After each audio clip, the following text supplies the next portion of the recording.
noche con el estudio de esa obra, Isis sin velo, la naturaleza revelada. Y nos quedamos justamente en la última sección. Estamos en el tomo número 1, capítulo número 4. Nos quedamos con las 5 distracciones, paradojas de Mirbil o confusiones. Antes vimos cómo los científicos alegaban ciertas cosas sobre la fuerza etérea, étnica, lo que decía Turi. Y damos acá con estas 5 con distracciones, paradojas del barón de Mirbil. En su resumen, de Mirbil describe la argumentación de estos adversarios del espiritismo, los científicos, o sea, los académicos, como consistente en 5 paradojas que él denomina distracciones.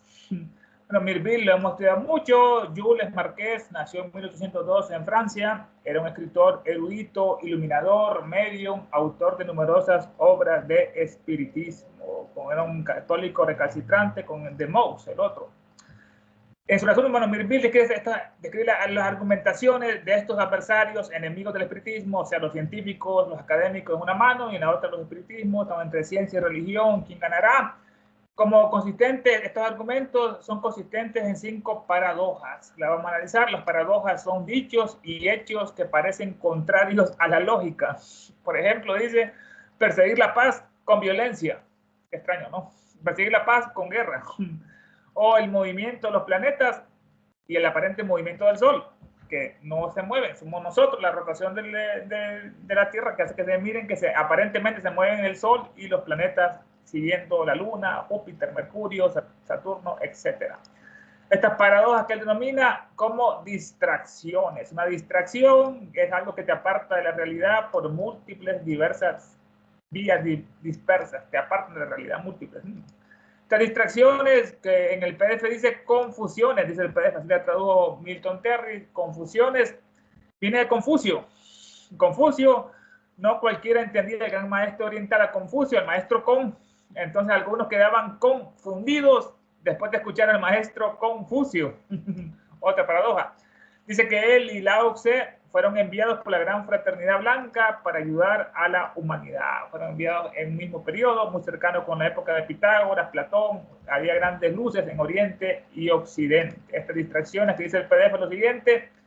En el resumen de su obra concreta de Mirbil, la argumentación de los científicos adversarios del espiritismo en 5 paradojas, a las que llama confusiones, conviene saber. La primera confusión o distracción, la de Faraday, el científico, que explica el fenómeno de las mesas voladoras, levitando, que estuvimos analizando, por la mesa que te empuja, dice el que te empuja la mesa en consecuencia de la resistencia que le empuja hacia atrás. Esto es una paradoja, algo que no se entiende con mucha lógica. Faraday, este fue Michael, nació en 1791, era británico, era un científico de estos. Se dice que estudió electromagnetismo y electroquímica, Faraday. Y la electroquímica es uno de los científicos más influyentes de la historia, Michael Faraday, de esta explicación del fenómeno de la mesa, que la mesa te empuja, dice, levita en consecuencia a la resistencia que le empuja hacia atrás. Dice el PDF, la traducción, la de Faraday, la confusión, quien explica el fenómeno de la mesa diciendo que esta empuja al experimentador a causa de la resistencia que la hace retroceder. Confuso, ¿no? Segunda distracción, la de Babinet, explicando todas las comunicaciones por golpes con inteligencias por la mesa, por golpes inteligentes, que se producen, como dice Babinet, de buena fe y con perfecta conciencia, correctas en todos los sentidos y en forma, por ventriloquismo. Ventriloquismo, y que hablan con el vientre, con la boca cerrada. El uso de esta facultad implica, por necesidad, mala fe. Lo dice Babinet, esta distracción es la suya. Babinet, el astrónomo francés que nació en 1794, muy comentado en este capítulo con Gasparín, era un matemático físico. Explica todas las comunicaciones que se dan con las mesas, con los espíritus, por mediante mesas, mediante golpes. Explica todas las comunicaciones por golpes que se producen, como él dice. Esto es ironía, ¿no? De buena fe, dice, se producen. Y de perfecta conciencia.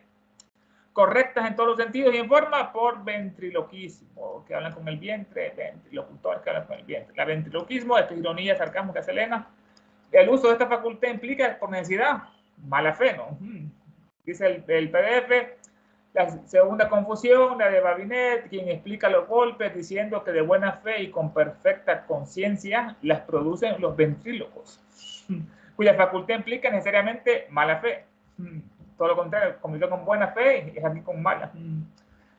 Tercera distracción, confusión, la del doctor Cheldruil, explicando la facultad de mover muebles sin contacto, la telequinesis, ¿no? Por adquisición preliminar de esta facultad.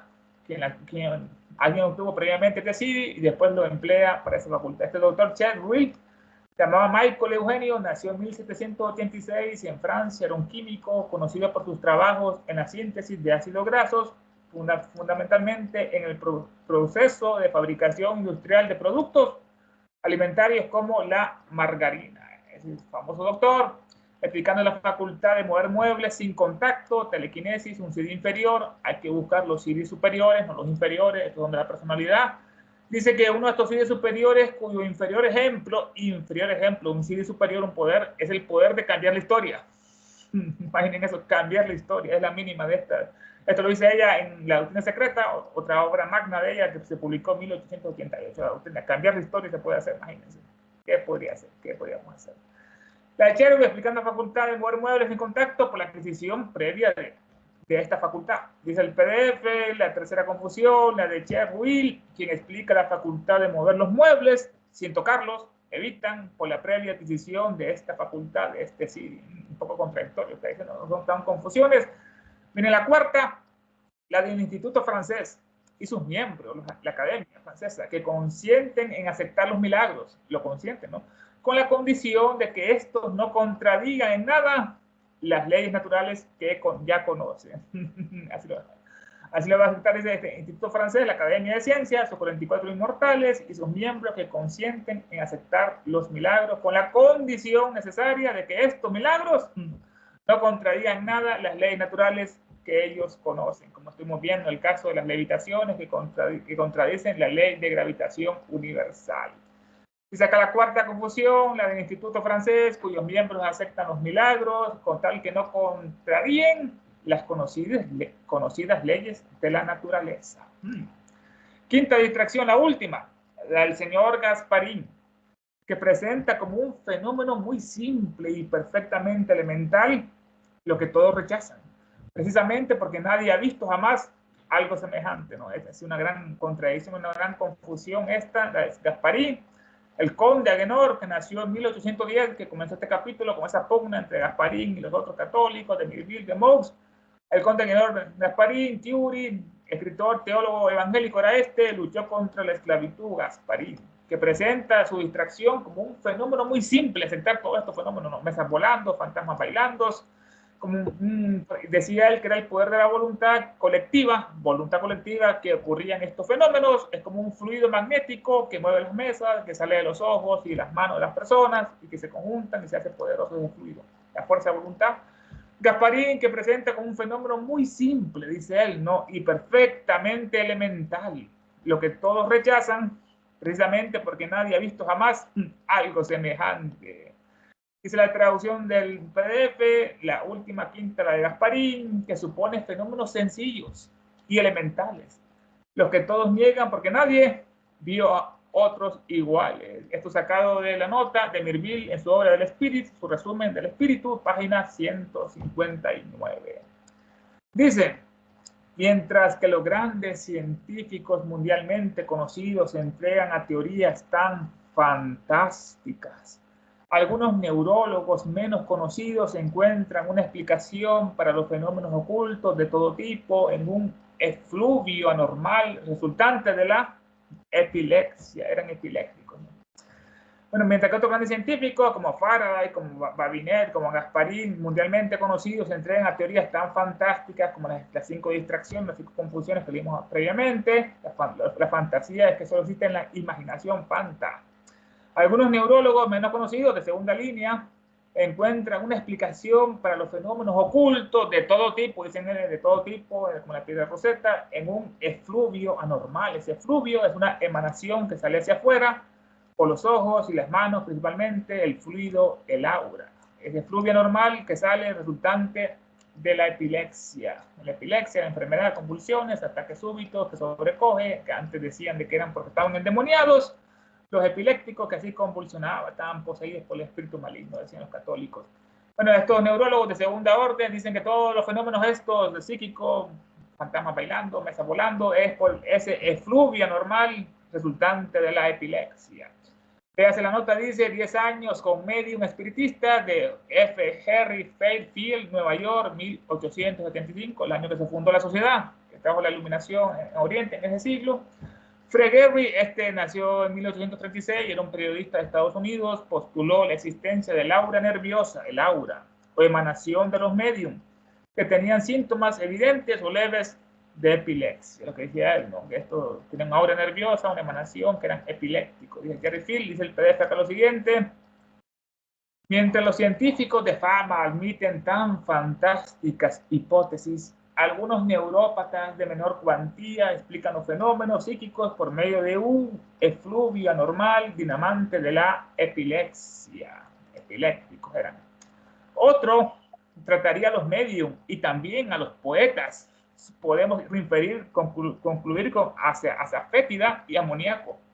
Y declararía lunáticos y místicos alucinados a cada uno de los creyentes en las manifestaciones espirituales. Este era Marvin, conferencia sobre la mediummanía, la manía del medium. Marvin, como hemos visto, era un positivista, era doctor, seguidor de la escuela de Augusto Comte, que ya lo analizamos en el capítulo número 3, positivista. Dice que Marvin trataría a los medium y a los poetas, a los bardos, les podemos inferir con asafétida y amoníaco. La asafétida es una planta usada para la histeria. Hierba del diablo, quiere decir asafétida, la hierba del diablo que espanta a los malos espíritus. Un poco contradictorio, ¿no? Y el amoníaco, literalmente significa del oasis de Amón. Amón, el dios Ra, amoníaco, es el oasis de Amón, que está en Libia, es un compuesto de nitrógeno, hidrógeno 3. Había grandes cantidades de este amoníaco en ese lugar. Es un gas incoloro de un dolor desagradable, que así lo iba a espantar. Dice, bueno, él trataría con asafétida y con amoníaco para espantar a estos malos espíritus, a los poetas y a los medios, decía Marvin, ¿no? Y declararían lunáticos y místicos alucinados a cada uno de los creyentes en manifestaciones espirituales. Estos lunáticos, los romanos se dieron cuenta, detectaron que los delitos de suicidios y conductas dementes eran más frecuentes durante las noches de luna llena. Hay una gran influencia, ¿no? Sabemos que la luna es un planeta muerto y es un cadáver que emana cosas negativas. Elena dice en la doctrina secreta que es peligroso que los niños bebés les den la luz de la luna llena. Hay que cubrirlos por eso con vestuario blanco en la cabecita, en la mollera, todavía no se ha solidificado ahí. Bueno, eso que los romanos decían, bueno, ahí viene la palabra, los lunáticos de la luna llena, ¿no? Aumentaban esta histeria, estos movimientos, muertes, suicidios y constantemente durante la luna llena.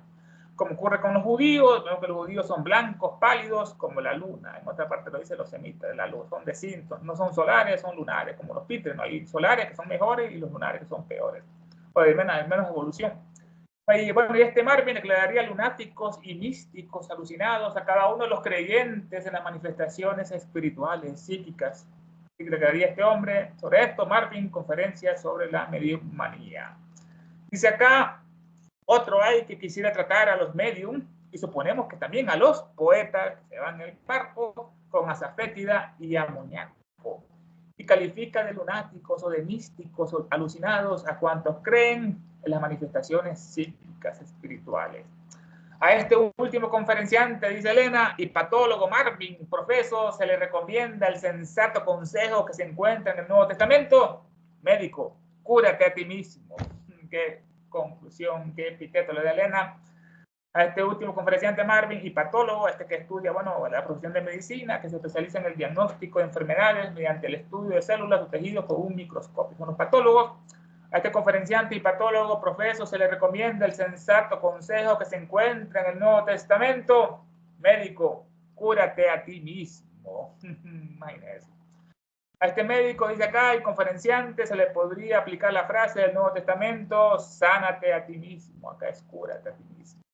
En verdad, ningún hombre en su sano juicio acusaría tan categóricamente de locura a 446 millones de personas de diversas partes del mundo que creen en la relación de los espíritus con nosotros mismos. ¿Qué conclusión le da Elena acá? En verdad este hombre, un Marvin, hombre en su sano juicio, acusaría tan categóricamente de locura a 446 millones de creyentes, de personas de diversas partes del mundo, de todos los continentes, que creen en la relación de los espíritus con nosotros mismos. Solo este Marvin lo dice así.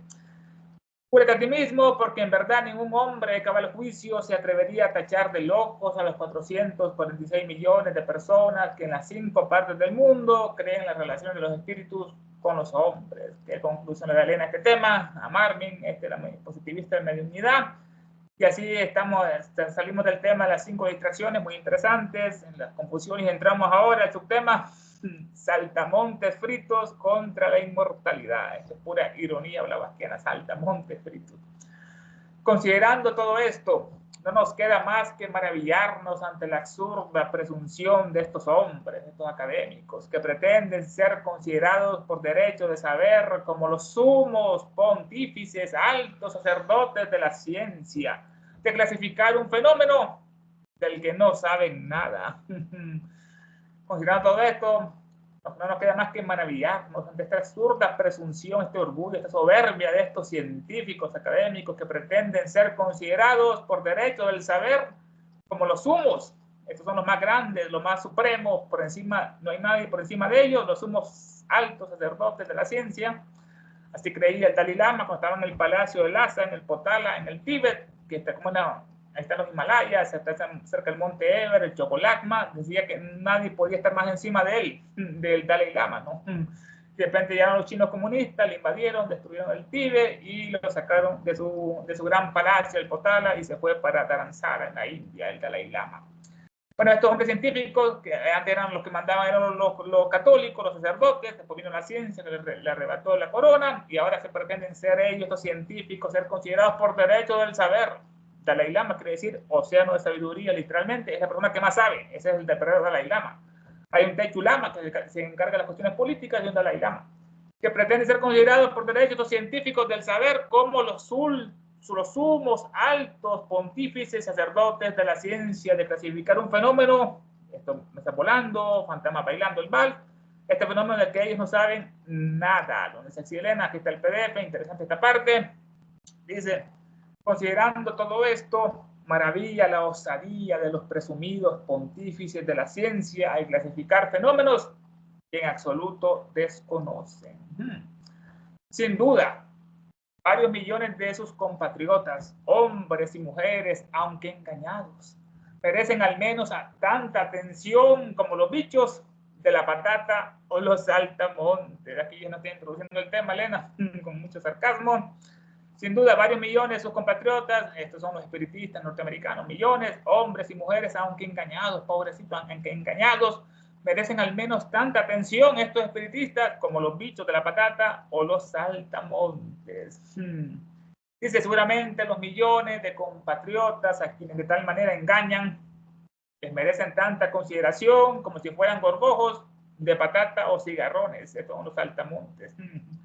O diferente, pero en lugar de esto, ¿qué encontramos en Estados Unidos en su época? Cuando llegó Elena viajando del barco que se bajó allá en Nueva York, quedó totalmente espeluznada, asustada con la cantidad de desalmados que miraba por todas partes. Por eso nota por los ojos, no están desalmados, no tienen alma. Imagínense, eso fue en 1870, imagínense ahora Elena se volviera a ver todos los desalmados que hay en el mundo. En lugar de esto, ¿qué encontramos? En el Congreso de los Estados Unidos, a petición de la Asociación Americana para el Avance y Progreso de la Ciencia, promulga estatutos, leyes para la organización de comisiones nacionales de insectos. Van a estudiar insectos. Los químicos se ocupan ellos mismos de hervir ranas y bichos.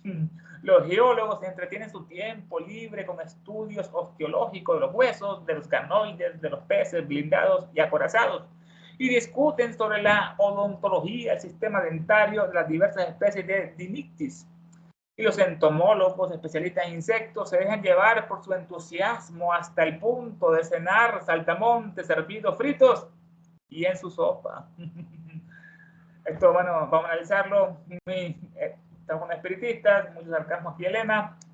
Presten tanta atención a estos espiritistas como los bichos de la patata o los saltamontes, pero en lugar de esto que encontramos en el Congreso de Estados Unidos, el Congreso Presidencial se reunión. En el Congreso de los Estados Unidos, a petición de la Asociación Americana para el Avance, Progreso de la Ciencia, esa asociación promulga estatutos, leyes para la organización de comisiones nacionales que van a estudiar de insectos, en vez de cosas espirituales, de inmortalidad, ¿no? Los químicos, sarcásticamente, se ocupan ellos mismos de hervir las pobres ranas y los bichos. Los geólogos, que estudian las especialidades de la Tierra, las capas, entretienen su tiempo libre con estudios osteológicos, de la rama de la anatomía descriptiva, que trata del estudio científico del sistema óseo en general y de los huesos que lo conforman en particular. Anatomía descriptiva, los geólogos entretienen su tiempo libre con estudios osteológicos de ganoides, de peces blindados y acorazados, y discuten sobre la odontología, sistema dentario de diversas especies de Dinictis. Estos Dinictis son un pez terrible, que literalmente es un género de peces que fueron los primeros vertebrados con vértebras con mandíbulas. Estos Dinictis que vivieron al final del periodo devónico de Ohio, Estados Unidos, el devónico, una parte de la era geológica, y los entomólogos especialistas en insectos se dejan llevar por su entusiasmo, ¿no? Que entran en el vivo, dicen ellos, hasta el punto de cenar saltamontes hervidos, fritos y en la sopa, en su salsa. Se sacó la revista científica americana, Nueva York, de 1875. Esta revista es revista de divulgación científica, comenzó el 28 de agosto de 1845, siendo la revista de publicación continua más antigua de los Estados Unidos, la más antigua de todas, que sigue todavía de divulgación científica. Dice el PDF acá. Bueno, seguramente los millones de compatriotas a quienes de tal manera engañan les merecen tanta consideración como si fueran gorgojos de patata o cigarrones saltamontes, porque el Congreso norteamericano, a instancias de la Asociación Americana para el Progreso de las Ciencias, promulga estatutos, leyes constituyentes de comisiones nacionales para el estudio de los insectos. Los químicos se ocupan en cocer ranas y chinches. Hayan dicho. Los geólogos se entretienen el ocio en la observación de ganoides, que son los peces cónquidos, y en discutir el sistema dentario de las diversas especies de Dinictius, son aquellos peces que crean grandes lagartos, y los entomólogos llevan su entusiasmo hasta el extremo de cenarse saltamontes cocidos, fritos y en su salsa.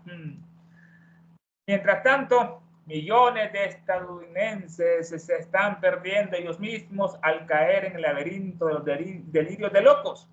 Según la opinión de algunos de estos enciclopedistas tan eruditos, o perecen físicamente a causa de desórdenes nerviosos provocados por la diátesis medionímica. Es el resultado de todo esto. Si una opinión, mientras tanto, ¿qué ocurre? Están todos estos científicos buscando los insectos, analizándolos, en vez de tener algo más importante que hacer en la Academia de Progreso de la Ciencia. Mientras tanto esto ocurre, millones de espiritistas norteamericanos se están perdiendo ellos mismos al caer en los laberintos de los delirios locos, como le llaman a los medios, ¿no? Así decían los académicos, son delirios locos. Así se están perdiendo ellos mismos, estos millones de norteamericanos, al caer en el laberinto de los delirios locos, según la opinión de algunos de estos enciclopedistas tan eruditos que dicen esto, la enciclopedia, que viene a ilustrar, que es educación redonda. O perecen físicamente a causa de desórdenes nerviosos, ya sea son destruidos espiritualmente o perecen físicamente a causa de desórdenes nerviosos provocados por la diátesis medionímica. Esta diátesis es una predisposición orgánica a contraer una determinada enfermedad. Esta es la diátesis. Bueno, perecen físicamente. El uno sería de caer en los delirios de los mentales y los otros perecen físicamente, la mente y cuerpo, están acá los dos. Entramos al tema, veamos, muy sarcástico de tema, saltamontes contra la inmortalidad, comer saltamontes, el subtema, ¿no? Saltamontes fritos contra la inmortalidad. Qué bella frase. Entramos ahora, los científicos rusos estudian dos fenómenos espiritistas. Ya salimos de Norteamérica, vamos a ir hasta Rusia. Dice, hubo un tiempo en que había motivos para esperar que los científicos rusos hubieran asumido la tarea de dar a los fenómenos un estudio cuidadoso e imparcial. Muy importante esto. Había muchos motivos para que estos científicos rusos La palabra Rusia quiere decir tierra de remos, remos, Rusia. Que esto de los remos que usaban los vikingos fueron los conquistadores, entre ellos estaba Rurik. Interesante, no estaba Rurik, entre estos conquistadores de Rusia, su apellido era Rus, viene Rusia, Rus, de Rurik, el apellido Rus, que conquistó Rusia en el año 842 después de Jesús. Era un Dolgoroki, esto es lo importante, un Dolgoroki porque Helena también pertenecía a esta familia. Los Dolgoroki, el que fundó Rusia entonces era un Dolgoroki, la abuela de Helena era una princesa, era un Dolgoroki y le decían Rurik el codicioso. Rurik el codicioso. Era el ancestro de Helena.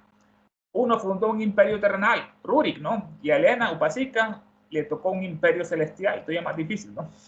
Los maestros dicen que buscaron 200 años antes de que naciera Helena, buscaron 200 años antes y después de ella, y no había ningún prospecto para esta gran misión que tenía que llevar bajo sus hombros atlánticos, que asumiera tan colosal tarea. Bueno, lo en otra parte, lo que es la carta de los maestros, Helena, Rurik, el codicioso, después vinieron la rama débil, fueron los Romanov, de los Dolgoroki, ahí vinieron los últimos zares, Nicolás, que le pasaron la cuenta a los comunistas, a toda su familia, a la zarina, al Saverich, entra en escena también aquí Rasputin, Diefimovich, etc. Bueno, hubo un tiempo en que había motivos para esperar que los científicos rusos hubieran asumido la tarea de dar a los fenómenos un estudio cuidadoso e imparcial, lo más importante, imparcial sobre la verdad, sobre todo. Dice acá, bueno, según la frase, entre tanto, millones de americanos quedan abandonados a la confusión de locas ilusiones, según la frase de los ilustres enciclopedistas, o sucumben a los desórdenes nerviosos, entre comillas, dinamantes de la diátesis mediumística. Tiempo hubo en que había esperar que los científicos rusos se tomaran el trabajo de estudiar el tema atenta e imparcialmente de los fenómenos psíquicos. La Universidad Imperial de San Petersburgo nombró una comisión encabezada por el profesor Mendeleev, el gran físico Mendeleev. Esta Universidad Imperial de San Petersburgo, que es ciudad de San Pedro, el Burgo, ¿no? Como la polis de Atenas. Después los comunistas le cambiaron el nombre a Leningrado, en San Petersburgo, ¿no? Tras la caída de la Unión Soviética, volvió a llamarse San Petersburgo. Bueno, la Universidad Imperial de San Petersburgo nombró una comisión encabezada por el profesor Mendeleev. Dmitri nació en 1834, era un ruso conocido por haber descubierto el patrón subyacente y la publicación en 1869 de la primera versión de la tabla periódica de los elementos, una tabla, ¿no? O sea, descubrió la posición periódica de los elementos. Dmitri, que hasta el día de hoy todavía se utiliza esa tabla, pero es mejor la de William Crookes, que propuso un modelo helicoidal espiral, decía que era como un fogato, un torbellino de fuego, que estaba en la columna central, estaba con el hidrógeno, y se movía 3 a la izquierda y después 3 a la derecha, y iba oscilando y formando en cada uno de los movimientos 3 y 3 elementos en cada parte, y así se componían mejor los grupos y las posiciones de estos elementos. William Crookes lo da en otra parte. Bueno, Mendeleev fue la Universidad Imperial de San Petersburgo, nombró una comisión encabezada por el profesor Mendeleev, el gran físico que tanta fama tenía. Dice, la Universidad de San Petersburgo nombró una comisión presidida por el insigne físico Mendeleev. Ajá. Dice, el programa anunciado preveía una serie de 40 sesiones para poner a prueba a los medios, 40 sesiones. Y se extendieron invitaciones a todos los de esta clase que decidieran participar, venir a la capital rusa, San Petersburgo, no era Moscú, y someter sus poderes a examen.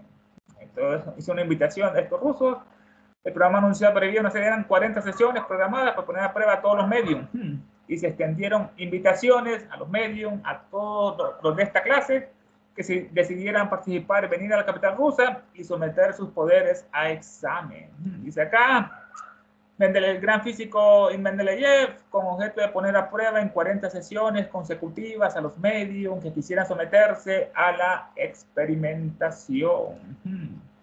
Por regla general, los medios se negaron a ir a Moscú, a San Petersburgo, sin duda porque preveían la trampa que se les había tendido. Olieron una trampa, ¿no? Todo esto, esta trampa, que es un utensilio para atrapar animales, que le habían tendido estos científicos rusos, ¿no? Dice, la mayor parte de los medios rehusaron la invitación, temerosos de alguna celada, ¿no? Una trampa le estaban tirando, ¿no?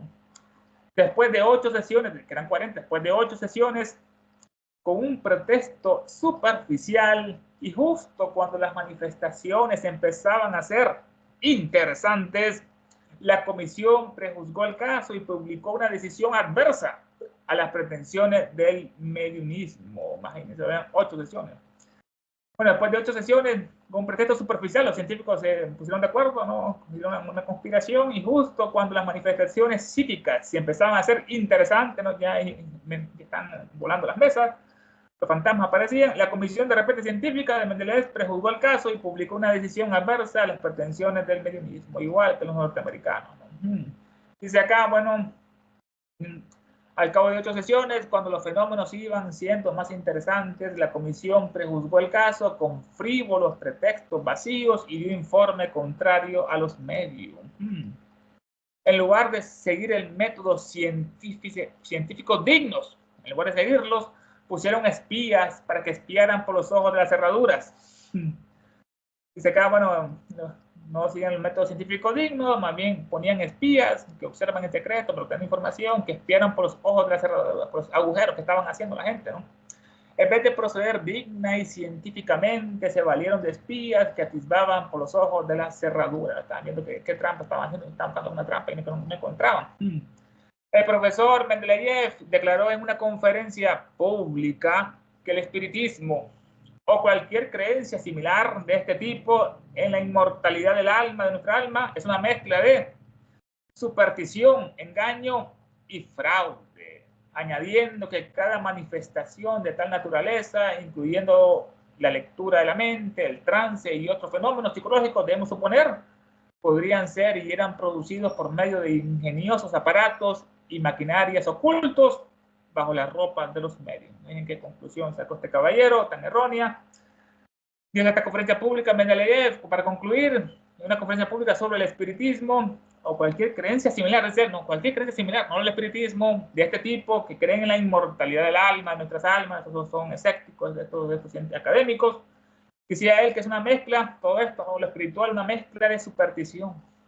Superstición quiere decir literalmente una creencia contraria a la razón, la superstición, lo que está en pie después de mucho tiempo, que tarda mucho y todavía está en pie, pues como los ídolos, como la cruz, como la media luna, como la hoz y el martillo en este caso, ¿no? Bueno, dice que toda esta creencia espiritual, dice Mendeleev en su conferencia pública, es una mezcla de superstición, engaño, impostura y fraude. Dice acá, bueno, el PDF, el presidente de la comisión, Dmitry Mendeleev, declaró en una conferencia pública que el espiritismo, como cualquier otra creencia en la inmortalidad del alma, es una mezcolanza de superstición, alucinaciones e imposturas. Así lo dijo este hombre. Añadiendo que cada manifestación, entre comillas, fantasmas bailando el bal, mesas levitando, respondiendo preguntas, volando, medio, añadiendo que cada manifestación de tal naturaleza, abre paréntesis, incluyendo la lectura de la mente, como leer la mente, las mujeres son buenas para eso, leen la mente de los hombres, el trance, este trance es el éxtasis, es el fracto, arrobamiento, es el samadhi, como dicen en Oriente, el samadhi, el satori, le dicen los japoneses, es parte del Sanyama, esto lo estudia en los Yoga Sutras de Patanjali. Dice que, bueno, quiere decir este trance, la posesión de sí mismo. Quien posee un poder tal es capaz de ejercer un absoluto dominio sobre todas sus facultades. Interesante, ¿no? Dominio sobre todas sus facultades, tanto físicas como mentales, espirituales. Es el supremo estado del yoga, el Mega Dharma Samadhi, dice Mega Dharma Samadhi. No es bueno, Mega Dharma Samadhi. El samadhi de diáfana virtud es el supremo estado del yoga. El Sanyama es una mezcla de dharana, dhyana y samadhi, que es dharana es concentración, se comienza, después viene la contemplación del objeto, que este es el dhyani, y después viene samadhi, que es la meditación o la fusión, la unión, donde el observado y el observador se vuelven uno, se juntan. Había un pintor que le gustaba mucho los dragones, y los pintaba cada rato los dragones, vivía obsesionado con los dragones, pintando los dragones, hasta que un día, de tanto pensar en los dragones, dicen que se convirtió en un dragón. Bueno, ese es el gran poder de la mente. Este yoga, que dice literalmente, es la inhibición de las modificaciones mentales. Ese es el verdadero concepto de yoga. Es la fusión de lo espiritual con lo humano, como el religare, que es del latín de religión, que es religar lo humano con lo divino. Yoga en Oriente es la inhibición de las modificaciones mentales, un estado supremo. Nos decía él, bueno, Mendeleev, que todas estas manifestaciones espirituales, incluyendo la lectura de la mente, el trance, éxtasis que estuvimos analizando, y otros fenómenos psicológicos o espirituales, psíquicos, debemos suponer, podía ser, y eran producidos todos estos fenómenos, dice Mendeleev, ¿no?, en su conferencia, por medio de ingeniosos aparatos y maquinarias ocultas bajo la ropa de los medios. ¿Qué conclusión de cuestión, hombre? Dice que el PDF dice, bueno, que las manifestaciones de este índole, tales como la adivinación del pensamiento, el rapto y otros fenómenos psíquicos, se producían con el auxilio de ingeniosos aparatos y mecanismos que los medios llevaban ocultos entre las ropas. Materialista Mendeleev. Hermanos, cualquier comentario, opinión es totalmente bienvenida. ¿Qué les pareció el estudio de esta noche del Isis sin velo? Con las 4 distracciones comenzamos las confusiones, después los saltamontes versus inmortalidad y terminamos con los científicos rusos. Los micrófonos son tuyos, hermanos. A ver.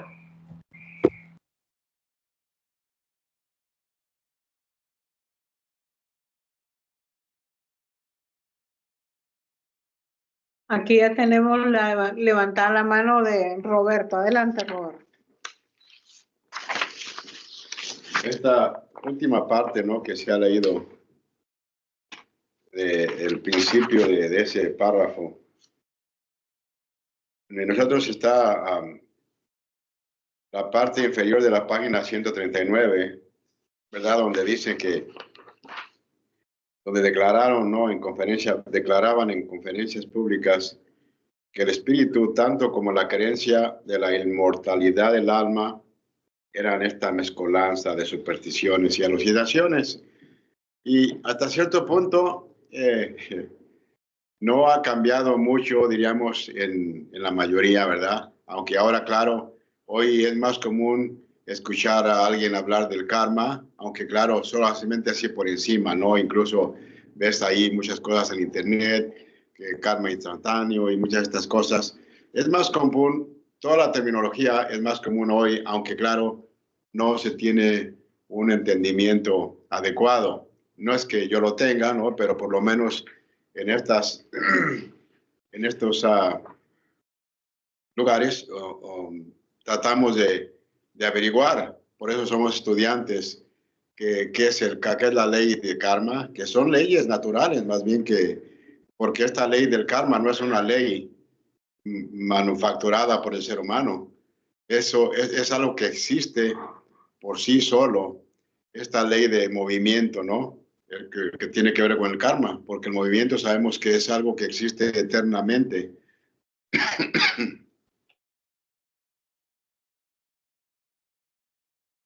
Por ende, todo lo que está en movimiento se le llama maya y que no tiene existencia inherente, aunque relativamente hablando, las cosas toman forma temporalmente para la expresión de eso que anima la forma.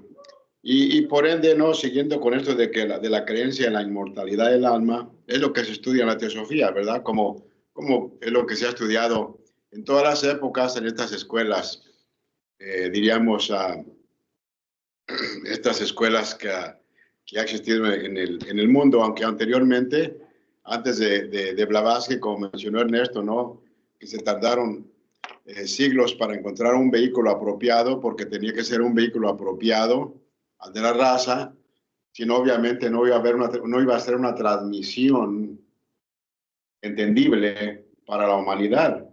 Entonces, para que hubiera una transmisión de estas enseñanzas loable y entendible para nosotros, se tenía que buscar el vehículo apropiado, obviamente con sus límites, pero también mucho menos limitado que la mente en su estado actual de la humanidad. Se necesitaba algo más desarrollado que pudiera transmitir y a la vez, diríamos hasta cierto punto, adecuado para las mentes humanas. Y por eso, ¿no?, desde antes, se dice que desde antes estas enseñanzas se daban a individuos, que sabemos que incluso en el estudio de la teosofía nos da muchos nombres de estos seres, ¿no?, por los cuales ha pasado esta filosofía y de la inmortalidad del alma. Entonces, nos damos cuenta como estudiantes que como alma tenemos esa parte inmortal, que incluso estábamos hablando anteriormente sobre esto que está detrás de las etiquetas, ¿verdad? Porque sabemos que para todo hay etiquetas, hay nombres, pero siempre están para tratar de ver qué hay detrás de la etiqueta. No es que la etiqueta siendo, diríamos, algo temporal y ficticio, y por ende no aferrarnos a ello, pero ver qué hay detrás de la etiqueta. Porque es necesario darle nombres a las cosas en el ocultismo para darnos cuenta que hay algo y no quedarnos con el nombre.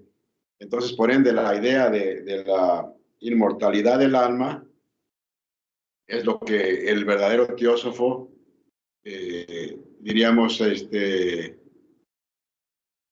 pasa a todos los demás seres. Y lo digo, lo pasa es como diseminar, ¿verdad? Diseminar estas cosas, ya sea en la forma que él vive, en la forma que se expresa, y me refiero a las personas que no estudian estas cosas, porque hay manera a veces de platicar con personas que, claro, cuando se habla de ciertas cosas, se tiene que tener cierto cuidado, porque hay personas, precisamente, como dice aquí, ¿no? Que pueden pensar que eres supersticioso, ¿verdad? Y que no hay hechos o que no hay nada básico sobre estas cosas, pero en realidad uno se da cuenta de que gracias a la transmisión que sucedió en nuestros tiempos a través de Blavatsky, tenemos otra vez al alcance toda esta filosofía. Y para terminar, como digo, no es que no existiera, ¿verdad? Tenemos todos estos escritos, Mahabharata, los Vedas, infinidad de escritos, ¿no? Los Puranas, claro. Entonces, siempre, la Biblia incluso, ¿verdad? Aunque ha estado ahí todo tergiversado y medio oculto, pero el verdadero ocultista puede discernir en cualquier escritura donde está la esencia o la naturaleza de las cosas como verdaderamente existen en el ser humano y en el universo. Adelante. Hace como 3 meses se me hizo una invitación a ir a participar a una reunión con un señor chamán, supuestamente el señor chamán, ¿verdad? Y pude comprobar que muchas de las cosas que teóricamente nosotros estudiamos aquí, ya, desenmascarar a un montón de cosas que aquí se nos dice, se nos advierte de no participar en este tipo de reuniones. Pero de todas maneras yo fui, ¿verdad? Y me di cuenta, así como lo plantea la señora en el documento que estamos leyendo, el grado de manipulación que hay en este tipo de reuniones. Por un lado, yo estuve como espectador, quería ver cómo era, podía ver, posiblemente hay otros grupos, pero a este específico en el que yo participé, al que yo fui, yo estuve como espectador viendo el grado de manipulación que se da en una reunión de estas. Primeramente, la ansiedad de las personas por querer saber cosas que aparentemente esta persona que va a este supuesto chamán va a darles a ellos. Por un lado, se le aglomeraron al Señor a que el Señor les demostrara su poder, por un lado. A todos haciendo cola allí, haciendo cola para que el Señor les hiciera una limpia. Logró hacer como unas 8 limpias el Señor, pero éramos como unos 30 personas en el grupo. Y yo miraba a la gente con la ansiedad, que querían que el Señor porque supuestamente el Señor le leía el aura a la persona. Y yo miraba y me quedaba viendo. Y decía yo, la suerte que tengo por un lado de estudiar este tipo de información, ¿verdad? Segundo, el entender cómo se manipula al individuo. Ya por último, el Señor ya estaba cansado. Ya solo les pasaba una churumbela con unas hojas en todo el cuerpo. Ya vaya, ahí vete, ya estuvo, ya está limpio. ¿Ya? Entonces, yo decía, caramba, qué qué afortunado soy yo de saber, porque si yo no estuviera estudiando esto, yo también caería en ese juego, en el juego de estos individuos. Y por el otro lado, conocer la información que se me da a mí y valorarla de una manera práctica y saber no caer en este tipo de juegos. Por último, ahí le dejaron ahí unos centavos al señor y el que estaba ayudándole le dijo al señor, mira lo que recogimos. Éramos como unos 30 y el señor recogió como unos $25, pero ni a dólar cada uno, dijo el hombre, enojado porque no le había caído más dinero. Y entonces, contrario a lo que se ve aquí, allí dice que en la declaración, ¿dónde está la declaración? Lo voy a leer, porque es importante esto. La Logia Unida de Teósofos es una escuela voluntaria de teosofía guiada por asociados que cumplen con la función de maestro-estudiantes. Aquí viene. No ofrece ningún beneficio personal en términos de poder, dinero o fama. Por lo tanto, depende de la visión colectiva, el discernimiento y el carácter de sus asociados. Es más bien un organismo que una organización y no sobrevivirá como lo imaginó Robert Crosby, fuera de una atmósfera de confianza y buena voluntad. Su único documento, la Declaración de la Luta, ofrece como base de asociación un concepto de la quinta ronda en un mundo que pertenece a la cuarta. Es decir, las ideas, los principios y los valores, conceptos, son la base de asociación en lugar de las formas tradicionales hasta las que se han desarrollado recientemente. La capacidad de orientar debe proceder de la sabiduría colectiva de los asociados maduros e independientes. Esto es muy importante, Roberto. Para mí esto es muy, muy, muy importante. Porque cuando tú no tienes esta visión de esto que estoy leyendo acá yo, la persona se pierde, el individuo se pierde y no se da cuenta uno del grado de manipulación que se puede dar con toda esta información, con toda esto, porque se da un ambiente, por un lado, de manipulación y por el otro de engaño y por el otro de querer ver qué se saca. Hay un individuo que está enseñándole a los demás, uno solo, a la masa colectiva que está allí, y solo lo que él dice es lo que vale. En cambio aquí no. Aquí todos opinamos y todos hablamos. Estamos estudiando documentos fehacientes para no ser engañados, para no ser ovejas como llevados al matadero. Para mí esto es muy, muy importante y la aseveración con la que la señora nos da cierta información que no la puedes manejar de una manera con otras personas. ¿Por qué? Porque la gente quiere ser engañada. La gente quiere ser engañada. La gente le gusta, le encanta que la manipulen y que jueguen con ella. En cambio nosotros no, porque nosotros andamos buscando la verdad por la verdad misma, a través de los documentos fehacientes. Por eso necesitamos lo más fehaciente posible. Por eso se creó la Logia Unida de Teósofos, para que podamos manejar estos conceptos y no ser presa fácil de cualquier charlatán. Me gustó muchísimo la experiencia. Al principio no me sentí incómodo, pero después revalorando todo, dije yo, hombre, caramba, qué bonito donde estoy, qué bonito lo que estoy recibiendo, pero pude comparar esto y esto. Y dije, no, yo me quedo con esto mejor. Yo me quedo con esto. Y yo lo puedo también valorar en algunas reuniones donde yo estoy, en las reuniones de AA. Hay padrinos que son bien manipuladores y así lo reconozco. Cuando yo siento que me quieren manipular, así lo reconozco. Pero es por la información que se está manejando acá. Es un poder muy grande el que uno tiene. Nada más. Muy bien, muy bien. Ok, volviendo a Isis sin velo, yo lo que he observado con las 5, son 5, ¿verdad?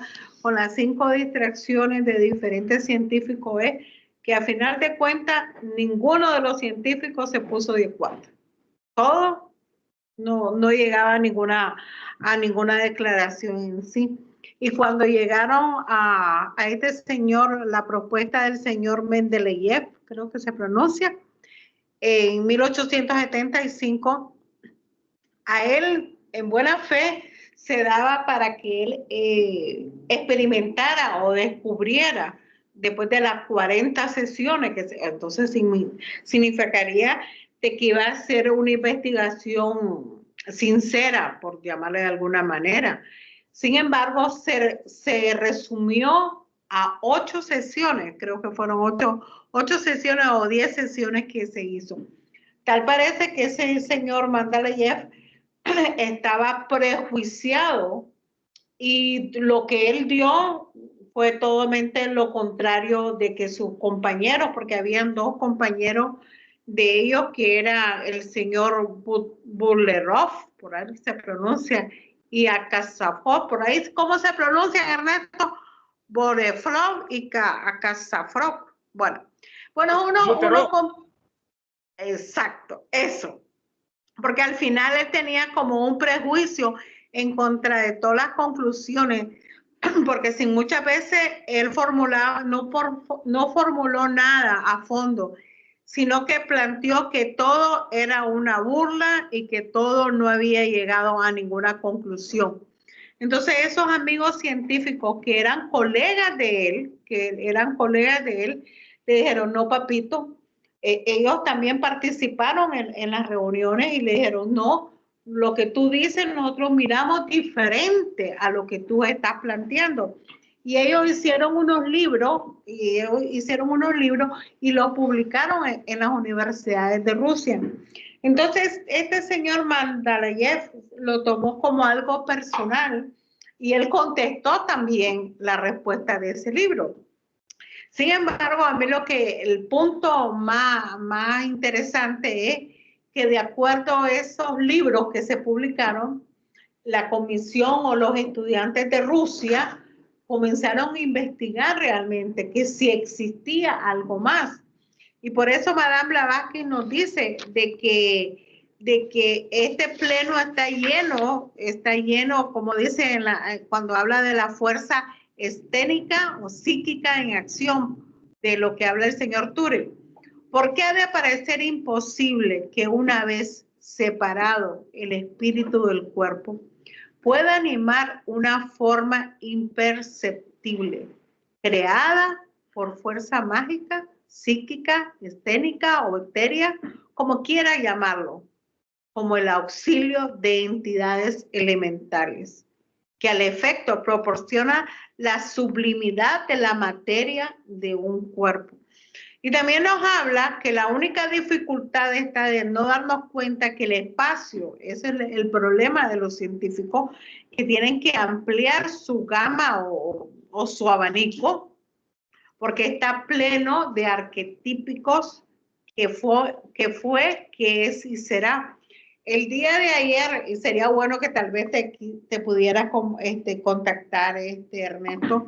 El día de ayer estuvimos viendo casualmente en la parte de que hablando de que existen más egos fuera del cuerpo que dentro del cuerpo.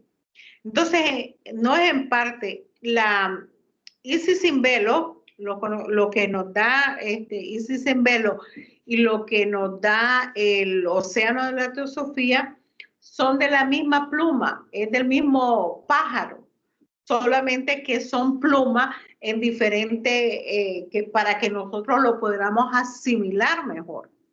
Porque en esto nos tenemos que profundizar un poquito más. En los océanos de la teosofía, como la clave de la teosofía, son más accesibles al nivel cerebral, si lo podríamos llamar de este lado, al nivel cerebral actual en que estamos todos nosotros, o por lo menos en el que estoy yo, porque yo me tengo que ayudar en los otros libros para ir entendiendo Isis sin velo, porque Isis sin velo me manda a los pensamientos científicos limitados, porque se dice que los científicos buscan explicaciones de leyes de fenómenos, pero no se dan cuenta que existe un contrasentido, por llamar así, de que cuando no encuentran la parte tangible de algo, si no la ven y si no la pueden comprobar, para ellos dicen, no existe. Y ni más.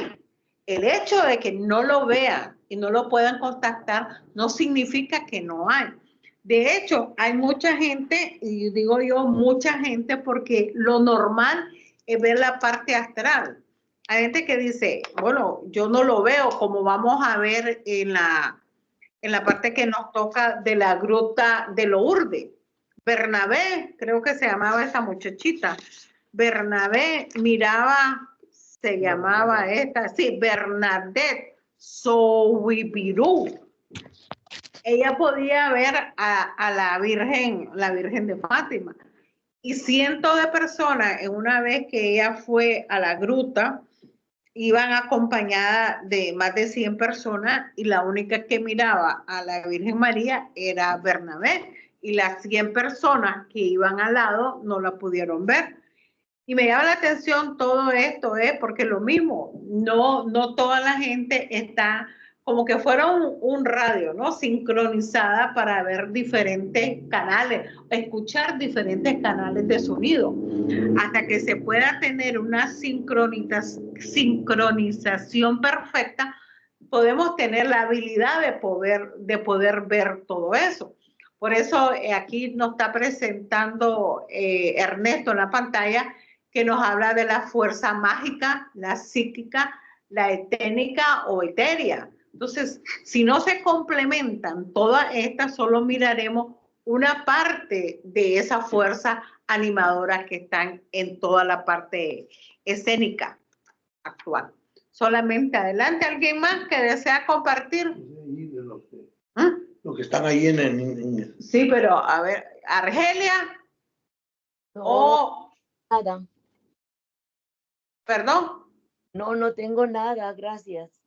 A ti, Dulce María, Dulce Corazón. Dulce Corazón. Dulce Corazón de María.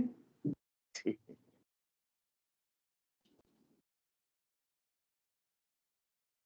Es interesante lo que decía Luis acerca del ejemplo que nos comentó, ¿no? De un chamán que da mucha gente. Y uno es cuando realmente valora estos lugares, estos sitios, que por algo se fundó esta sociedad para eso, ¿no? Para dar un impulso, un progreso, que siempre la fraternidad actúa a cada cuarto final de cada siglo, dan ese intento para mejorar la humanidad. Y aquí el dicho dice que saber es poder, una gran verdad, ¿no? El conocimiento verdadero da un poder verdadero increíble, por eso es que no le gusta a la gente compartirlo. Prefieren ser pastores, sacerdotes o lobos que viven engañando a la gente, le sacan dinero, como está analizando el caso de los chamanes, no solo ellos, vemos las iglesias como explotan a la gente, los luteranos, los pastores viven como millonarios y los feligreses viven pobres, alimentando a toda esa calaña, ¿no? Lo mismo pasa con la iglesia católica. Vemos esos curas que predican de que es bueno ser pobre, dicen ellos. Y vemos la casa de esos obispos, grandes mansiones, tienen ahí trabajadores, les cocinan, tienen de todo, tienen un salario exorbitante y ellos dicen, Dios ama a los pobres, pero sean pobres ustedes, pues no nosotros, sino católicos, ¿no? No, y es cierto, cuando el caso del chamanismo ocurre en casi ahora todos los movimientos, todos se han mercantilizado, todos quieren dinero, y se olvidan la parte espiritual, que por eso que este mundo está en esa gran decadencia, en ese Kali Yuga tan oscuro, por todos esos grupos que están por todas partes, engañando a la gente, promocionando la ignorancia. Vean películas de Hollywood, vean Netflix, vean esto que miren partidos de fútbol, como decían hace muchos siglos. Pues decía el César, a la gente dale pan, vino y circo. Con eso son felices, pan, vino y circo. Sí, tocaste algo bien interesante cuando hablas que en una parte del siglo, parece que en la nueva Edad Media, en el siglo XIX, es como que existió una irrupción de tantas fuerzas que se presentaron, porque fue un movimiento no solo en Inglaterra, en Francia. Si vemos en la historia de todo el globo, existió todo ese movimiento, como que fue global, como que tocaba esa irrupción, y repito esa palabra, la irrupción de lo psíquico a lo material.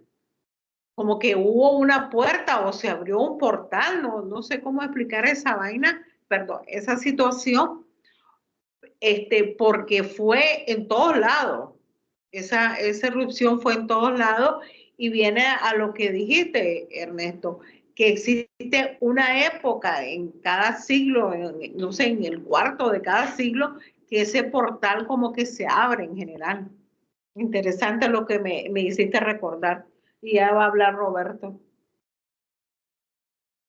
Sí, bueno, hemos visto en muchos escritos de Blavatsky, en la clave de la teosofía, específicamente donde habla de que cada cuarto de siglo hay esa parte de, diríamos, de asimilación, que podemos hacer correspondencias, cronología. Por ejemplo, el año se divide en 4 partes. En este caso, ella habla de la última parte del año. Podemos dividir el mes en 4 partes, ¿verdad? Las estaciones, las fases de la luna. Podemos dividir el día en 4 partes. Y vemos que así, en la última parte del día, hay cierta asimilación de lo que se hizo durante el día, ¿verdad? Porque en la mañana, obviamente, ya lo que sea, ¿no? A tu trabajo, a tu familia, a tu estudio, a la universidad, te levantas y empieza un nuevo día y vamos a hacer esto o lo otro.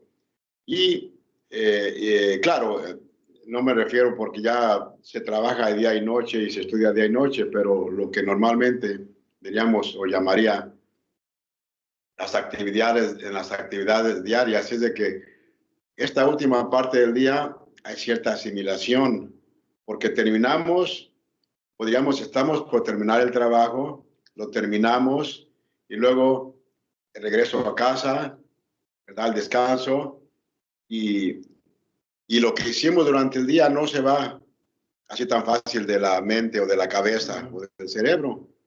Lo retenemos, lo pensamos, lo repasamos, estemos descansando, no, nos acostamos y luego como que te llegan muchas cosas de lo que hiciste durante el día, lo que escuchaste, cómo funcionaste, cómo reaccionaste a muchas circunstancias. Entonces, hay esa fase de asimilación en todos los días que tenemos, que pasan casi desapercibidas, ¿no? Lo digo por mí. Pero estudiando esto vemos que entonces, así también, antes de que termine el mes, hay una asimilación de las cosas. Porque durante el mes hicimos algo. Ya para terminar el mes revisamos cosas para ver qué nos falta hacer para ese mes. Igualmente con lo del año. Y a lo que voy es que podríamos entonces tal vez dividir nuestra vida en 4 partes y ver cómo ya cuando llega la madurez o digamos la ancianidad o la vejez, se empieza a asimilar o se asimila todo lo que hayas vivido. Una vida normal, ¿verdad? Digamos, sin que hayas sufrido a temprana edad, ¿no? Pero entonces hay una asimilación. Por ende, vemos que en todo ser, a través de los ciclos, por eso la segunda idea fundamental del karma y reencarnación son estos ciclos, ¿verdad? Porque todo reencarna. Las palabras, los pensamientos reencarnan en nosotros, no nada más es el cuerpo. Pero esta idea de que hay esta etapa de asimilación en todos nosotros, como la hay en las plantas también. Y ya ahí lo dejo, ¿verdad? Porque podemos imaginar cómo las plantas tienen su fin de vida, entre comillas, cada año, ¿verdad? Queda el tronco medio seco y vuelven a renacer, pero hay una asimilación. No todas, ¿verdad? Pero generalmente hablando. Entonces, este periodo de asimilación que es interesante. Si tú te das cuenta, Roberto, para la clase, ¿verdad? La señora menciona 5 estados de conciencia.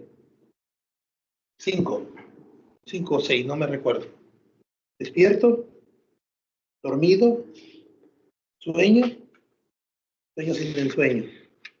Y tu día. Fíjate, despierto. te levantas y empiezas a activar. Luego llega el estado de que vas a asimilar todo lo que has vivido durante el día. Entras en sueño. En sueño todavía no hay una recolección. Es el primer estadio del estado de despierto.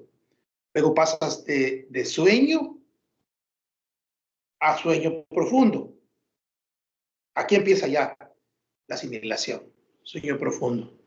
De sueño profundo, porque muchas veces tú sueñas lo que has vivido en el día. Como que el cerebro está asimilando está pasando por el procesamiento mental de todo lo que has vivido en el día. Y luego pasas del sueño sin sueño, del sueño profundo al sueño sin ensueño.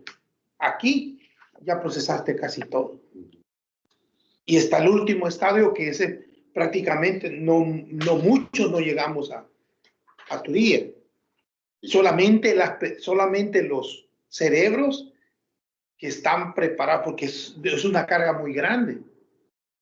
Es como que le pongas 1000 voltios a un foco, lo revientas. Por eso es que necesitas pasar primero por esto y luego llegas a este. Interesante, ¿verdad? Como eso tiene que ver con lo que acabas de decir.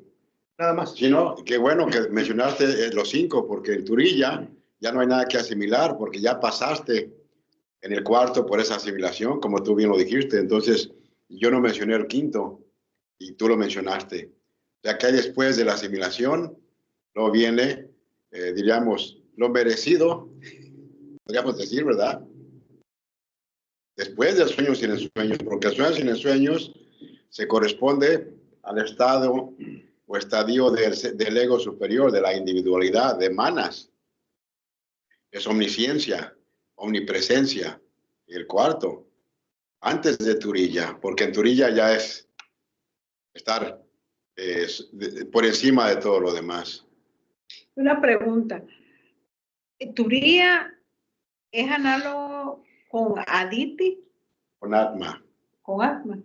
Y entonces, ¿y Aditi qué? Creo que es el infierno, ¿no? Aditi no, es No. Adi es de Adi. De Adi. Es de lo primero. Quiere decir con la naturaleza en su esencia primordial para manifestarse. Y los otros dos, porque dicen que hay dos estadios o dos fases mayores a Aditi. No sé a cuáles fases serán. No sé dónde tendríamos que ver eso.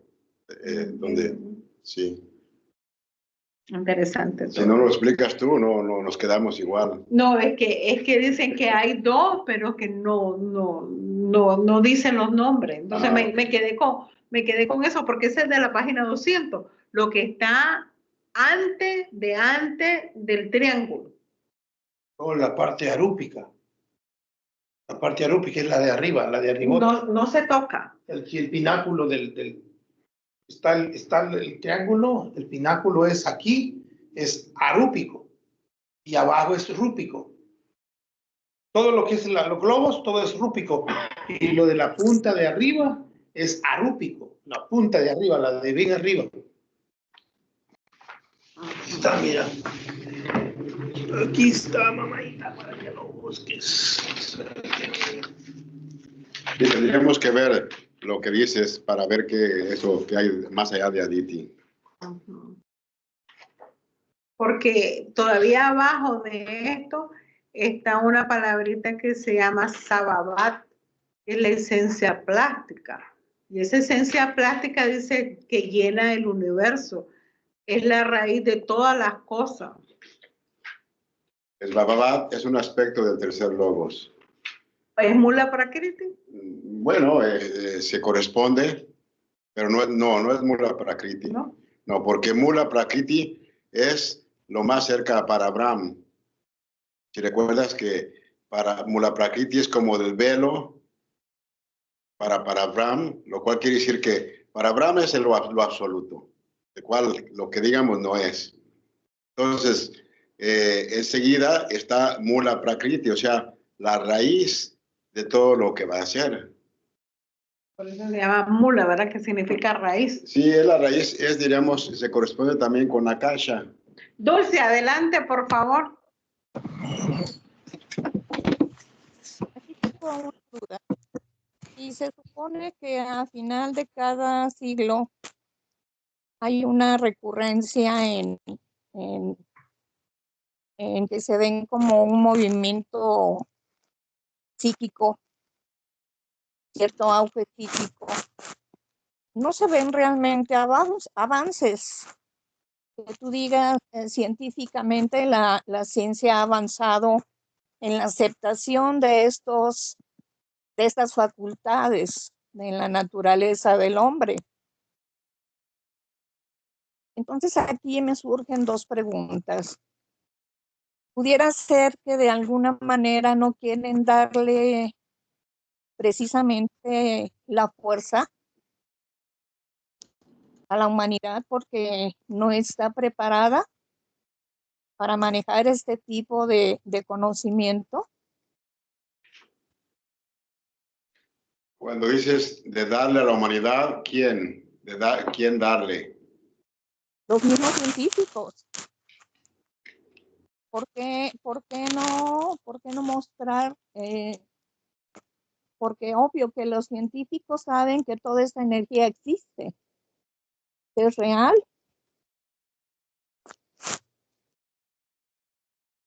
Bueno, no sé, porque aquí estamos hablando de algo más allá de la ciencia, porque los científicos, como tú dices, claro, y sabemos que tanto la ciencia como el gobierno saben cosas que a lo mejor no quieren decirlas, porque el estado mental de la humanidad puede resultar en que si nos dicen algo es un caos, ¿no?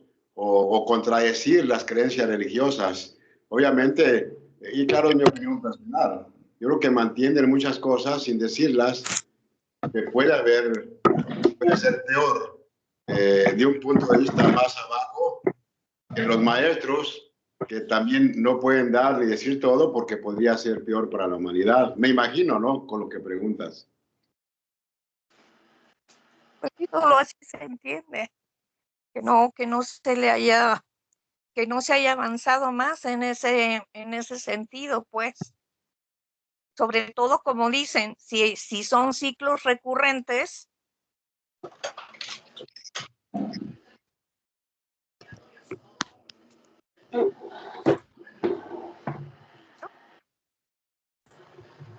todo que observar nada más. Sí, sí. Y esto me hizo recordar también, por ejemplo, Einstein. Einstein leía Isis sin velo, yo creo que sí, Isis sin velo, creo que decía que tenía en su mesita de noche. Pero eso nosotros por lo menos yo lo supe muchísimo después. Él no publicaba de que él leía estos documentos o que se basaba o intuía que de esto pudo haber sacado, qué sé yo, algunas de sus reflexiones o de sus intuiciones que él tuvo. Entonces, ahí me baso de que muchas cosas que se saben no lo publican por temor así como se acaba de decir, a una mala interpretación o aún peor, en que caiga en manos no prudentes y sobre todo no puras, que sean para asimilación de un egocentrismo, de una superioridad personal y no para una superioridad de la humanidad. Entonces, creo que por eso muchas cosas se han detenido de dar. Creo que en la doctrina secreta hay un ejemplo que me llamó la atención y me puse a reír al inicio cuando comencé a leer la doctrina secreta, que dice, no se le puede dar a un niño en una mano pólvora y en la otra mano una llama. Entonces, el niño soy yo, hasta que tenga la facultad de poder saber el peligro de unir las dos cosas, creo que donde me darán poco a poco las cosas. Adelante. La otra cosa brevemente es que si creemos lo que dice la voz del silencio, que hay un muro protector, ¿verdad? Que hay seres protegiendo a la humanidad de males aún peores, aunque la ciencia descubra o tenga ciertas cosas, obviamente hay cosas que van a intervenir ellos. Podemos hablar de la bomba atómica, ¿por qué no intervinieron, verdad? Tal vez porque vieron que no iba a destruir al mundo, más bien iba a servir para ver si aprendíamos como una lección por lo que hacemos nosotros. Entonces nos dan las dos formas. Nos dejan actuar, hasta cierto punto nos sueltan la rienda, y me refiero a la ciencia, a los científicos que descubren estas cosas, para ver hasta dónde pueden avanzar y qué peligros pueden despertar, y dejarlos para ver si aprendemos de eso, como dejar al niño que aprenda por sí, digamos, por sí solo hasta cierto punto, pero siempre bajo la vigilancia del padre. Me imagino que este muro protector funciona de esa manera, porque si lo dice en estos escritos, sabemos que no hay duda de que de alguna forma, aunque yo no lo entienda, estamos siendo protegidos de males aún peores. ¿Alguna otra pregunta o damos por cerrado el día de hoy? Mira, sobre la doctrina secreta, Albert Einstein dice que él la leía porque estaba cerca de su cama, tenía ese libro, y ahí en la adenda, la parte científica, ahí Elena nos muestra la fórmula E es igual a mc al cuadrado, ahí está literalmente, en 1888 publicó esa obra, y Einstein, como buen judío que robaba los inventos de las otras personas, se inventó de que él fue el descubridor de eso y quería toda la fama. Mira, lo que pasó después del proyecto Manhattan-Oppenheimer fue algo muy destructivo. Como así la humanidad, tenían que destruir poblaciones civiles que tenían que ver la gente de Hiroshima y Nagasaki, ¿no? Si no estaban en guerra los civiles, es un delito de lesa humanidad. Pero Estados Unidos, como estaba perdiendo la guerra, morían muchos cientos de soldados norteamericanos diariamente con Japón, no podían conquistarlo. Entonces ahí fue cuando la parte judía dijo que había que matar poblaciones civiles, como Hiroshima y Nagasaki, y así lanzaron esa bomba. Albert Einstein, incluso el presidente que estaba, no quería lanzar la bomba sobre poblaciones civiles. Él envió una carta diciéndole que tenía que así matar a esos civiles para mostrar la supremacía del pueblo norteamericano en el futuro. Eso está en un museo, esa carta que hacen Albert Einstein. Solo que lo pintan, ¿no?, como un gran inteligente, que el premio Nobel le toca lo otro, pero es un monstruo genocida, como era judío sionista, entonces por eso lo ponen en pedestales, como pasa con todo Hollywood. Las películas que ganan Oscar son las que dicen que el judío está pobrecito, el pianista, la lista de Schindler, y siendo ellos los grandes victimarios.